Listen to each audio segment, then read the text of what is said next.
Matthew 5:44. Love your enemies and pray for those who persecute you. That's what Jesus said.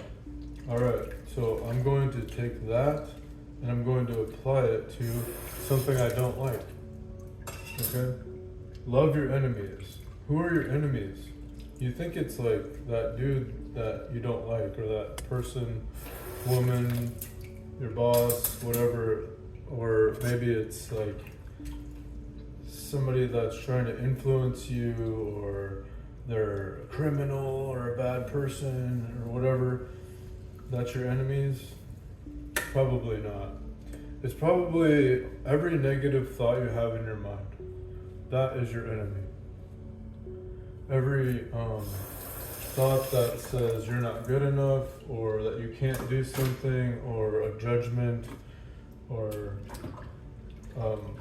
an opinion, a preference, those are your enemies. Okay? So love your enemies. So I didn't used to like to do the dishes. It was actually my enemy. And I put it off, and it made me miserable. And then I changed that. I changed that thought. I changed my mind about that. That's, in modern science, neuroplasticity. We are able to change our minds. So maybe there's something or someone or some thoughts that you keep having that you don't like something, or a preference, or I can't go there, or I can't be around them, or I don't do that. Those can be your enemies. And Jesus said to love your enemies. So you can change your mind about that. You can drop your preferences. You can drop your judgments. Just one at a time. And you know how long it took me to appreciate doing the dishes? Working on it very hard for like at least 9 months, and I still have to sometimes change the thought, redirect it a little bit, but I changed the thought to I love doing the dishes. I love having my hands in clean, bubbly water. I love to see the finished dishes on the right side of me when I'm done. Like, this is how I love my enemies. And pray for those who persecute you. These thoughts about not doing the dishes persecuted me. So I had to pray about it. Please change my mind about this. Let me accept that this is a part of my life, that I need to do this.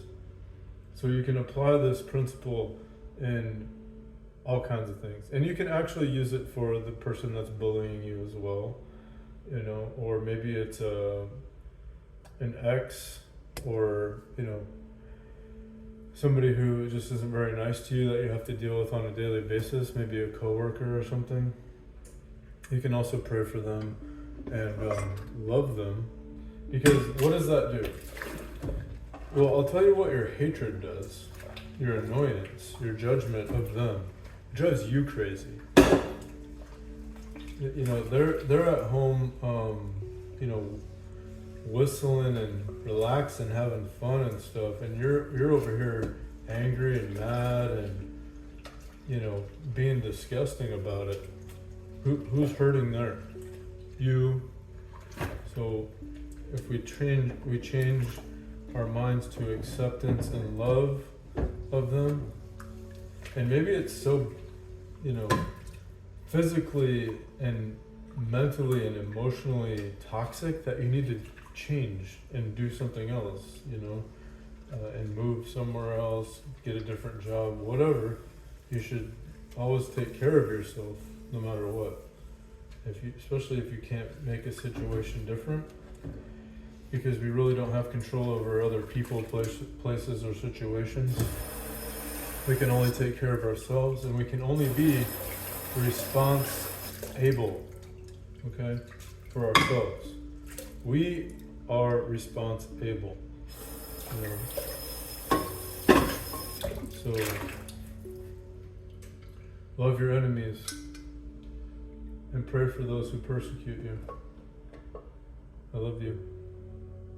I wish you well on your expansion of consciousness. Go do the dishes, okay?